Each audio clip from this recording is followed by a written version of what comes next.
Srangsalo Orondoti Nogora Toma Tripura State Research Complex of Berenina Tangi Shokika, Hugbar Hambrai Montri Roton Langnat. Ashalo Bo Complex ni Juda Juda Amsayo Berainaka Abni Logilogi, Soil Testing Laboratory Center wo Berainaka. They sent a new Tangfang Bible Koklam Shalaga. Ashalo Montri Roton Langnat ni Logio Tongo, Hugbar Hambrai Bedek ni Secretary of Purborai. Tangfang Shordindu Chodrino Karibo te Kubuniro. বরিশালে তো জলের মধ্যে করে sir আমরা enter জলাজমির মধ্যে শুধু মাত্র আপনার গাছটা যেটা এটা অরুন্ধতী নগর রাজ্যের কৃষি গবেষণা কেন্দ্র। আমাদের কৃষি দপ্তরের অধীনে দুইটি গবেষণা কেন্দ্র আছে। একটা হলো কৃষি গবেষণা কেন্দ্র যেটা অরুন্ধতী নগর, আরেকটা হচ্ছে হর্টি রিসার্চ সেন্টার যেটা নাগিছড়া। এটা হলো মূল দুইটা গবেষণা কেন্দ্র যেখানে নিয়ে রিসার্চ করা হয়। এই জায়গাটা শুধু কৃষি সংক্রান্ত, মানে সবজি না। নাগিছড়া হলো সবজি, ফল, এসব জিনিস। আর এখানে হলো যেমন রয়েছে ধান, শস্য, তৈলবীজ, মিলেট, বিশেষ করে এই জিনিসগুলোর উপরে। যেমন 32 ধরনের ধান আছে, 32 ধরনের ধানের ট্রায়াল করেছে।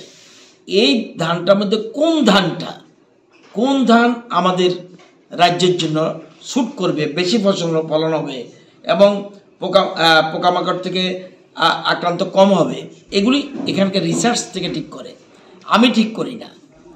এখানে আমাদের সেক্রেটারি থাকতে পারে, আমি মন্ত্রী থাকতে পারি, ডাইরেক্টর থাকতে পারে। কৃষি গবেষণা কেন্দ্র থেকে ঠিক করে এবং নতুন নতুন ফসল সারা দেশে নতুন বের হয়, ওইটা এনে ওইগুলিও আবার রিসার্চ করে। আমার বেরোলে হবে না, আমাদের রাজ্যের জন্য এটা স্যুট করে কিনা এটা গবেষণা করে ঠিক করে।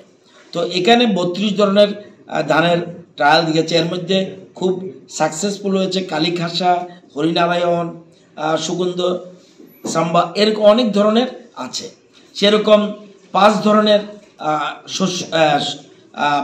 শস্য রয়েছে, যেমন মাসকলাই, অড়হর এবং সেখানে মুগ, রাজমা, খেসারি, অনেক ধরনের আছে। এগুলিও এখানে রিসার্চ করে সে একই উদ্দেশ্যে। এবং আরেকটা আছে মিলেটে আছে, সেখানে ফক্সটেইল আছে, রয়েছে ফিঙ্গার, অনেকগুলি রয়েছে। কোনটা আমাদের রাজ্যের জন্য স্যুট সেটা নির্ভর করে।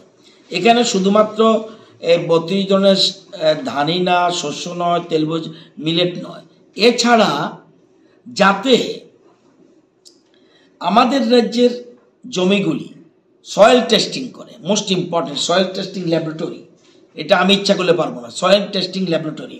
এবং ত্রিপুরার মধ্যে যে নাম্বার 1 এবং ইভেন ICAR এর যে টেস্টিং ল্যাবরেটরি আমাদের মতো এত এত উচ্চমানের নয়। তো সয়েল টেস্টিং গত 6 বছরে 1,73,876টা সয়েল টেস্টিং হয়েছে। সিড টেস্টিং, আমি যে ধান ফসল করব এই সিডটা ঠিক কিনা, কোনো ভেজাল আছে কিনা, এটাও এখানে ল্যাবে টেস্টিং হয়। এবং 3 বছরে 4,441টা এরকম টেস্টিং করেছে। এবার আমি সার দেব, ফার্টিলাইজার টেস্টিং ল্যাবরেটরি এখানে আছে। সারগুলি ইচ্ছা করলে মার্কেটে সার বিক্রি করতে পারবে না। আমাদের যতক্ষণ পর্যন্ত রিপোর্ট এখান থেকে না যাবে আমরা মার্কেটে চলতেই দেব না। আমরা আরও শক্তিশালী করছি যাতে কোনো মতেই ভেজাল সার আমাদের রাজ্যে না ঢুকে। আমাদের সেক্রেটারি সাহেব, ডাইরেক্টর, তাদের সাথে মিটিং করেছি, আমরা কোনো মতেই ভেজাল সার ঢুকতে দেব না। এবং অ্যাটেন্ডাম যাতে প্রত্যেক জায়গার থেকে আমরা খুঁজে বের করব এরকম আছে কিনা। এবার কীটনাশক ওষুধ এই যে আমরা দেই, এগুলিও ঠিক আছে কিনা এখানে টেস্টিং ল্যাবরেটরি আছে। এবং নতুন ধরনের আরও আমরা 2টো ল্যাবরেটরি করব। অর্গানিকের উপরে আমাদের কেন্দ্রীয় সরকার, প্রধানমন্ত্রী অর্গানিকের উপরে গুরুত্ব দিচ্ছে এবং আমরাও জমির পরিমাণ অর্গানিক বাড়িয়ে ফেলেছি। তো অর্গানিক টেস্টিং ল্যাব আপাতত ত্রিপুরাতে নেই, আমাদের এখানে নেই, সেই জন্য আমরা এটা একটা করব। এবং অর্গানিক রেসিডুয়াল টেস্টিং 2টো ল্যাবরেটরি আরও আমরা করার চিন্তা করছি। এবং এই যে সয়েল টেস্টিং, এখন কিন্তু গাড়ি চলে যাচ্ছে, এখন আর অরুন্ধতী নগরে আসতে হয় না, গাইড গিয়ে কৃষকের কাছে চলে যাবে, সেখানে স্পটে সয়েল নিয়ে আসবে, নিয়ে এসে এরা ল্যাবরেটরিতে টেস্টিং করবে, তারপরে এই জমিটার সয়েলে কি কি ত্রুটি আছে, কি ভালো জিনিস আছে, কি খারাপ আছে, খারাপ থাকলে কি করবে, এই সাজেশনও দেয়। তো উদ্দেশ্য হলো এখানে আমাদের প্রায় 100 কানির মতো জায়গা, 100 কানির মতো জায়গা আমাদের এই এডিনগর অরুন্ধতিনগর কৃষি গবেষণা কেন্দ্রে রয়েছে। কিছু কিছু অসাধু লোক যারা কিছু কিছু জায়গা তারা ক্যাপচার করতে চাইছে, সেগুলি আমি ভিজিট করে এসেছি।